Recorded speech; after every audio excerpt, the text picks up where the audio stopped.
Akeem Williams, the star freshman, you saw him there. 16 first-half points of his team's 44. We'll see what he's halfway to matching his career-high 32. Williams up for two, and that one short-rimmed. Collects his own rebound, though. Kicks it out. Walton swings it left side. Three up, and it falls for Romeo Diaz. Romeo Diaz just continues. Now 3 of 4 from beyond the arc. He's got 15 points. Does the sophomore, about doubling his season's average.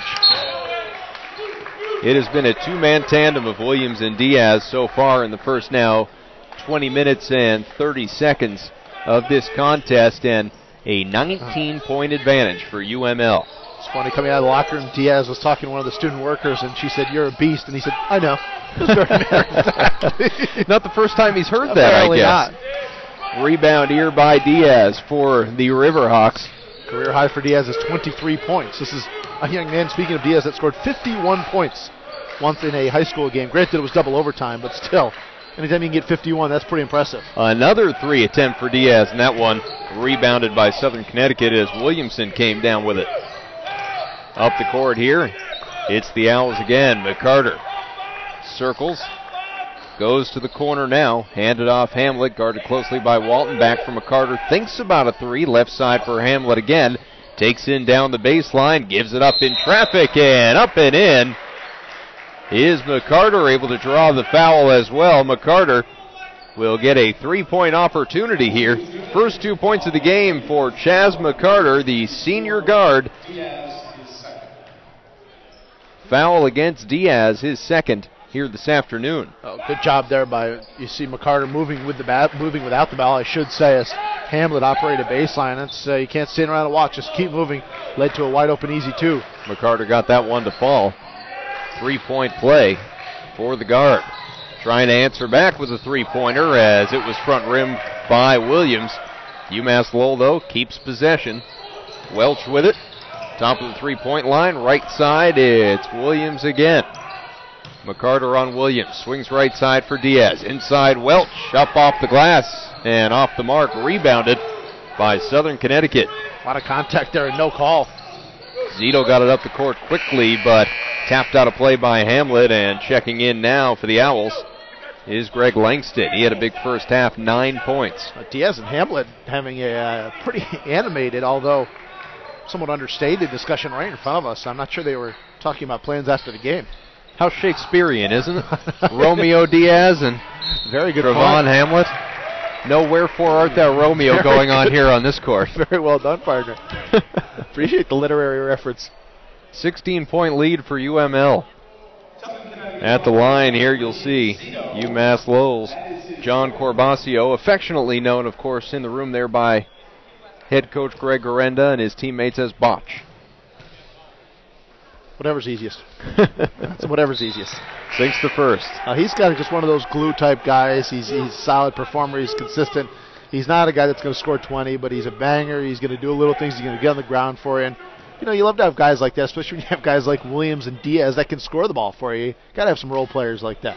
Corbasio sinks the second one, 2 points on the day now for the junior forward. Stony Creek, Ontario native, and not often you hear a guy list his favorite NBA teams, the Toronto Raptors. You mean that people actually enjoy the Raptors? Yeah, this one, Corbasio. Didn't know there were too many of those here, all right. How is Canada allowing so many players to play basketball? You would think there'd be visa issues what is going on? Get on a hockey stick, you gotta stay away, right? Check them at the border. Yeah.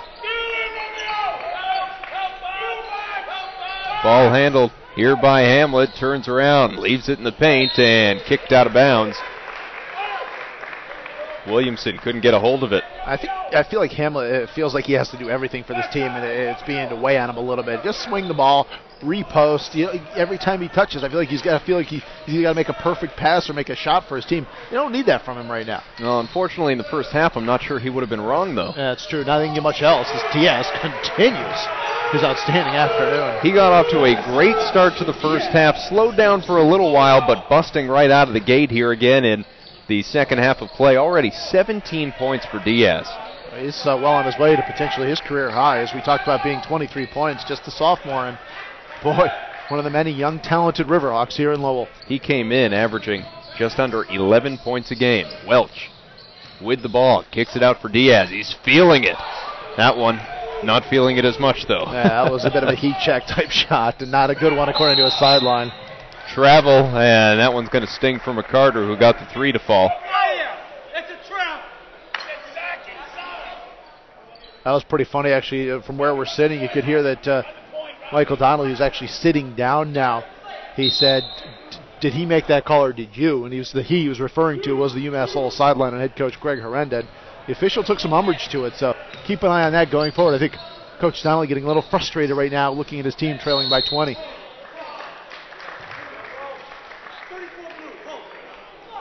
Foul against Southern Connecticut's Hamlet. That's 2 on the day. Still a 20-point advantage, a lot of chipping away that's going to have to be done by these Owls here. Well, still a lot of time left, obviously, but you're getting into that stretch of the game, partner, where, it's 4 or 5 minutes, they got to begin to chip away at it. If we're looking at this game at, 10, 11-minute mark and it's still 18-20, well, then obviously Southern's in deep water. Well, and obviously it's not as though they can do it all at once, but they really need, as Williamson puts up a 3 here, or Williams, and misses it, it's collected ultimately by Southern Connecticut. What you need is, that 4-0 run, a 5-0 run, go on a nice 9-2 run, whatever it is, to just try and narrow the gap here a little bit. Yeah, and a lot of times coaches, certainly where you have media timeouts, which Division II does not have, but they'll talk about winning 4-minute stretches. And I think right now Mike Donnelly's got to say to his team, all right, guys, 16 minutes, we're down by 20. At 12, we got to be down by 14, 15. Just begin to, segment the game into manageable areas. Because as you say, you're right. There's not going to be a 20-point shot. That's not happening. There's a good look at Coach Donnelly on the far sideline. That's not going to happen. But not unless you're playing Rock and Jock on MTV, huh? One of those with the baskets around 30 feet in the air or something like that. McCarter drives in, and that one will roll around the rim, but will not fall. Foul under the hoop. I think they got McCarter for an offensive foul going to the rim, and that's at least the 4th charge today taken by this Riverhawks team. What happened to those MTV competitions, huh? Makes you wonder what Dan Cortez is doing these days. I always thought, that's funny about that, because I always thought at some point like this, they're going to include like a 4 or 5 point shot from 30 feet away or something just to change it up. I think we're probably a decade away from that. It'd be unfortunate for the basketball purists, that's for sure. Yes, but they struggled with the 3-point shot, the shot clock. What the heck, right? It's made the game better, right? Yep, that's true. All right. Dunk competitions in-game. We're not that far away from that either. Yeah, afraid not. Yeah. Anytime there's a breakaway, fast break, foul on the floor here.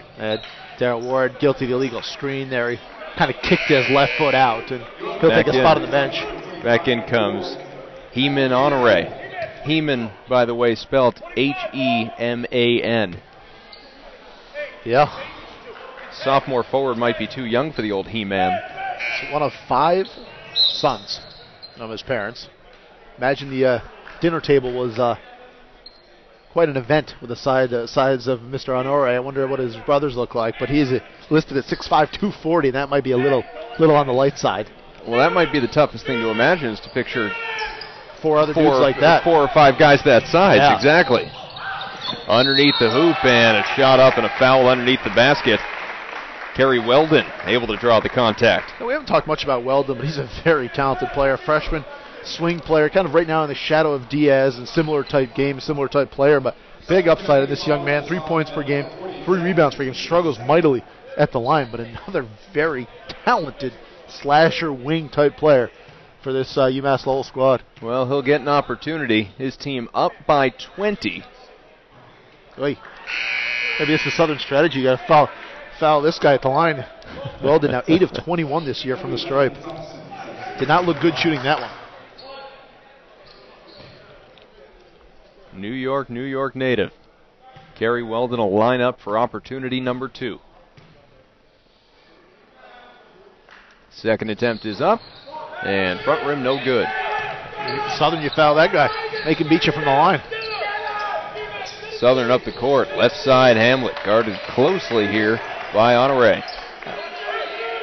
Kick right side Lindsey Harrison. Lowell in a 2-3 matchup zone. They look to trap in the corners. Hamlet takes in, and there'll be a foul on the floor before the shot. I'll tell you, that free throw line is wide open if Southern Connecticut can send a flasher in that area, because they're extending this 2-3 matchup so wide.